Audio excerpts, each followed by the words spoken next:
بسم اللہ الرحمن الرحیم۔ سورہ بروج میں اللہ تبارک و تعالی نے فرمایا کھائی والوں پر لعنت ہو۔ یہ کھائی والے کون لوگ تھے؟ بہت ہی دلچسپ، ایمان سے لبریز اور اپنی جان و مال کو اللہ کی راہ میں قربان کرنے کا ذہن دینے والا واقعہ سننے کی سعادت حاصل کرتے ہیں۔ حضرت صہیب رومی رضی اللہ تعالیٰ عنہ سے روایت ہے، نبی کریم صلی اللہ علیہ وآلہ وسلم نے ارشاد فرمایا، تم سے پہلے زمانے میں ایک بادشاہ تھا اور اس کا ایک جادوگر تھا۔ جب وہ جادوگر بوڑھا ہو گیا تو اس نے بادشاہ سے کہا، اب میں بوڑھا ہو گیا ہوں، آپ میرے پاس ایک لڑکا بھیج دیں تاکہ میں اسے جادو سکھا دوں۔ بادشاہ نے اس کے پاس جادو سیکھنے کے لیے ایک لڑکا بھیج دیا۔ وہ لڑکا جس راستے سے گزر کر جادوگر کے پاس جاتا، اس راستے میں ایک راہب رہتا تھا۔ وہ لڑکا روزانہ اس راہب کے پاس بیٹھ کر اس کی باتیں سننے لگا اور اس راہب کا کلام اس لڑکے کے دل میں اترتا جا رہا تھا۔ جب وہ لڑکا جادوگر کے پاس پہنچتا تو دیر سے آنے پر جادوگر اسے مارتا۔ لڑکے نے راہب سے اس کی شکایت کی تو راہب نے کہا، جب تمہیں جادوگر سے خوف ہو تو کہہ دینا گھر والوں نے روک لیا تھا، اور جب گھر والوں سے خوف ہو تو ان سے کہہ دینا کہ جادوگر نے مجھے روک لیا تھا۔ یہ سلسلہ یوں ہی جاری تھا کہ اسی دوران ایک بڑے درندے نے لوگوں کا راستہ بند کر دیا۔ لڑکے نے سوچا، آج میں آزماؤں گا کہ جادوگر افضل ہے یا راہب۔ چنانچہ اس نے ایک پتھر اٹھایا اور کہا، اے اللہ عز و جل، اگر تجھے راہب کے کام جادوگر سے زیادہ پسند ہیں تو اس پتھر سے جادوگر کو ہلاک کر دے تاکہ لوگ راستے سے گزر سکے۔ چنانچہ جب لڑکے نے پتھر مارا تو وہ جانور اس کے پتھر سے مر گیا۔ پھر اس نے راہب کے پاس جا کر اسے اس واقعے کی خبر دی تو اس نے کہا، اے بیٹے، آج تم مجھ سے افضل ہو گئے ہو، تمہارا مرتبہ وہاں تک پہنچ گیا ہے جسے میں دیکھ رہا ہوں۔ ان قریب تم مصیبت میں گرفتار ہوگے، اور جب تم مصیبت میں گرفتار ہو تو کسی کو میرا پتہ نہ دینا۔ اس کے بعد اس لڑکے کی دعائیں قبول ہونے لگیں۔ اس کی دعا سے مادرزاد اندھے اور برس کے مریض اچھے ہونے لگ گئے اور وہ تمام بیماروں کا علاج کرنے لگا۔ بادشاہ کا ایک ساتھی نابینا ہو گیا۔ اس نے جب یہ خبر سنی تو وہ اس لڑکے کے پاس بہت سے تحائف لے کر آیا اور اس سے کہا، اگر تم نے مجھے شفا دے دی تو میں یہ سب چیزیں تمہیں دے دوں گا۔ لڑکے نے کہا، میں کسی کو شفا نہیں دیتا، بلکہ شفا تو اللہ تعالیٰ دیتا ہے۔ اگر تم اللہ تعالیٰ پر ایمان لے آؤ تو میں اللہ تعالیٰ سے دعا کروں گا اور وہ تمہیں بھی شفا عطا کر دے گا۔ چنانچہ وہ اللہ تعالیٰ پر ایمان لے آیا تو اللہ تعالیٰ نے اسے شفا دے دی۔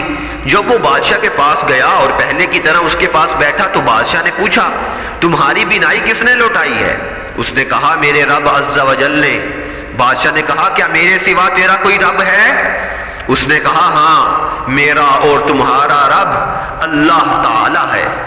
یہ سن کر بادشاہ نے اسے گرفتار کر لیا اور اس وقت تک اسے اذیت دیتا رہا جب تک اس نے لڑکے کا پتہ نہ بتا دیا۔ پھر اس لڑکے کو لایا گیا اور بادشاہ نے اس سے کہا، اے بیٹے، تمہارا جادو یہاں تک پہنچ گیا ہے کہ تم مادرزاد اندھوں کو ٹھیک کر دیتے ہو، برس کے مریضوں کو تندرست کر دیتے ہو اور اس کے علاوہ اور بھی بہت کچھ کرتے ہو۔ لڑکے نے کہا، میں کسی کو شفا نہیں دیتا، بلکہ شفا تو میرا اللہ تعالیٰ دیتا ہے۔ بادشاہ نے اسے بھی گرفتار کر لیا اور اس وقت تک اذیت دیتا رہا جب تک اس نے اس راہب کا پتہ نہ بتا دیا۔ پھر راہب کو لایا گیا اور اس سے کہا گیا کہ اپنے دین سے پھر جاؤ۔ راہب نے انکار کیا تو بادشاہ نے آرا منگوا کر اس کے سر کے درمیان رکھا اور اسے آرے سے چیر کر 2 ٹکڑے کر دیا۔ پھر اس نے اپنے ساتھی کو بلایا اور اس سے کہا کہ اپنے دین سے پھر جاؤ۔ اس نے انکار کیا تو بادشاہ نے اسے بھی آرے سے چیر کر 2 ٹکڑے کر دیا۔ پھر اس لڑکے کو بلایا گیا اور اس سے کہا کہ اپنے دین سے پھر جاؤ۔ اس لڑکے نے بھی انکار کیا تو بادشاہ نے اپنے چند ساتھیوں سے کہا، اس لڑکے کو فلاں پہاڑ پر لے جاؤ اور اسے لے جا کر پہاڑ کی چوٹی پر چڑھ جاؤ۔ اگر یہ اپنے دین سے پھر جائے تو ٹھیک ہے، ورنہ اسے پہاڑ کی چوٹی سے نیچے پھینک دینا۔ وہ لوگ اس لڑکے کو لے کر گئے اور پہاڑ پر چڑھ گئے۔ لڑکے نے دعا کی، اے اللہ عز و جل، تو جس طرح چاہے مجھے ان سے بچا لے۔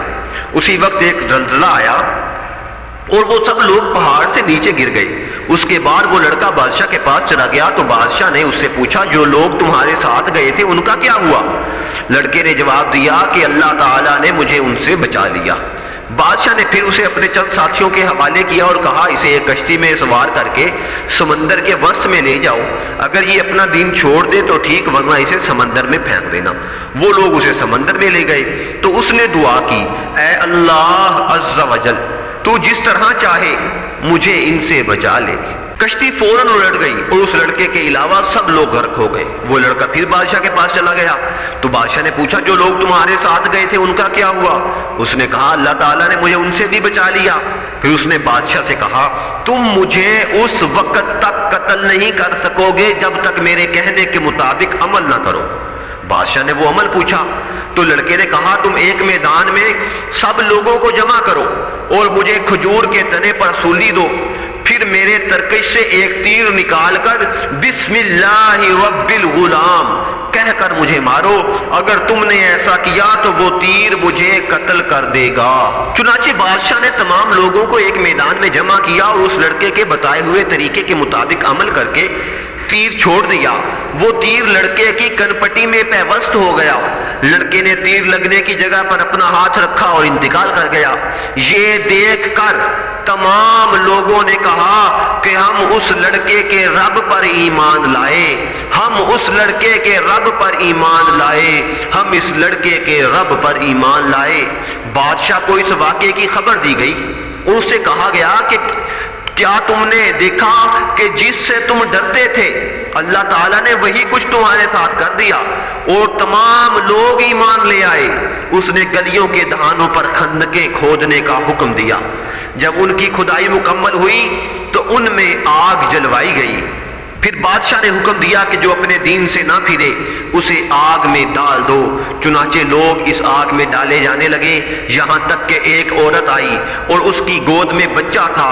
وہ ذرا جھجکی تو بچے نے کہا اے ماں صبر کر اور جھجک نہیں، تو سچے دین پر ہے، اور وہ بچہ اور ماں بھی آگ میں ڈال دیے گئے۔ سامعین، پتہ چلا کہ نیک لوگوں سے محبت کرنی چاہیے، ان کی قربت اختیار کرنی چاہیے، ان کی مجلس میں بیٹھنا چاہیے، ان سے دعا کا کہنا چاہیے کہ یہ وہ اللہ کے محبوب ہوتے ہیں کہ جو ہاتھ اٹھا دیں تو مالک ان کی دعا قبول فرماتا ہے۔ کوئی بیمار آ جائے ان کے پاس، یہ دعا کر دیں تو اللہ اس کی بیماری کو شفا میں بدل دیتا ہے۔ اور یہ اللہ سے اتنی محبت کرتے ہیں کہ اپنا مال، اپنی جان بھی اس کے سپرد کرنے میں، اس کی بارگاہ میں نچھاور کرنے میں پیچھے نہیں ہٹتے، بلکہ یہ تو کہتے ہیں کہ یہ ایک جان کیا ہے اگر ہوں کروڑوں، تیرے نام پہ سب نثارا کروں میں۔ اللہ تعالی ہمیں محبت اپنے چاہنے والوں کی نصیب فرمائے، آمین بجاہ النبی الامین صلی اللہ علیہ وسلم۔